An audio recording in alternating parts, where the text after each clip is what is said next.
there are going to be some protests from the anti-Israel side of this. That's what we've seen at every event, really across the political spectrum at this point. That they're not going away. And I think that the best thing that could happen to address that is some sort of ceasefire agreement, which obviously the Biden-Harris administration is working towards right now. We'll see if that actually translates to anything, or if it's more of just a Hail Mary, last-ditch effort, as you kind of alluded to in your open.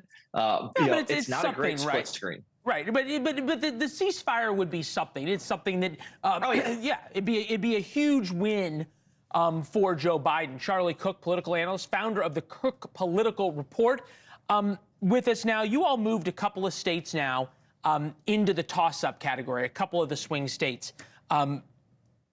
Arizona, Nevada, and Georgia had been leaning towards Donald Trump. Now they are toss-ups. We put up the map to 270 there.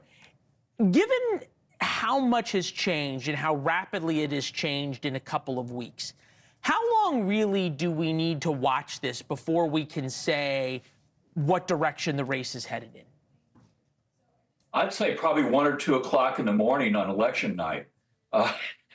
This is going to be, look, the race had gotten away from Democrats. And, before the debate, Biden was down to like a 1 in 3 chance. After the debate, it was practically non-existent. This is now a race. It's very, very, very competitive. I mean, there are things that are facing, might give Trump a tiny bit of an edge, but it's a very competitive race. I'm not with the newsletter anymore, but it's the six classic swing states or toss-ups: the Michigan, Wisconsin, Pennsylvania, and then the Arizona, Georgia, and Nevada.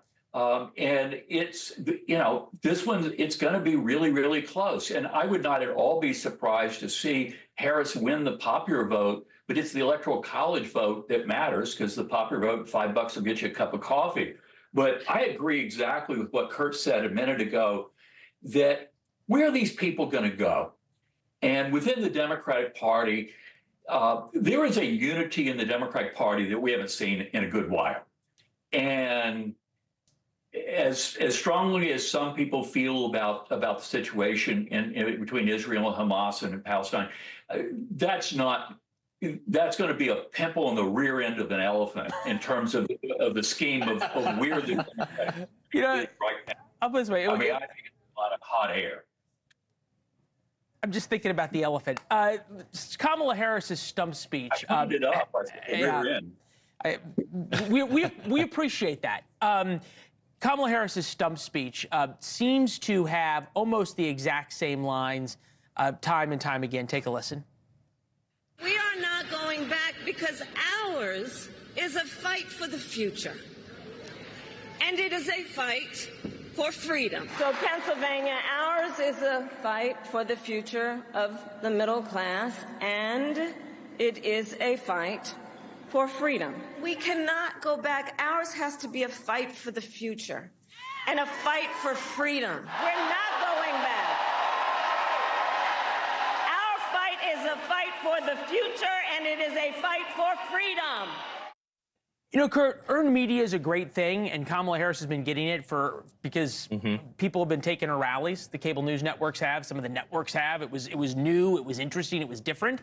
But now it's the same old stump speech. And what is Democrats' plan once the sugar high of, as Charlie pointed out, this new united feeling on the progressive left and into the mainstream of the Democratic Party, when all y'all are just talking to each other rather than watching Kamala Harris get free airtime on all the cable nets?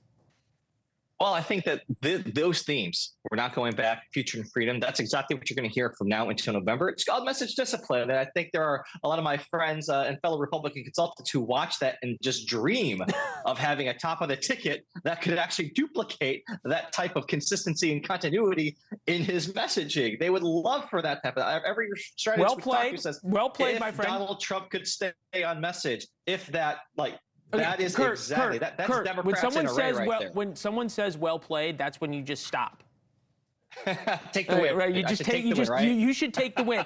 Thanks for watching. Go to joinnn.com to find NewsNation on your television provider. And don't forget to click the red subscribe button below to get more of NewsNation's fact-driven, unbiased coverage.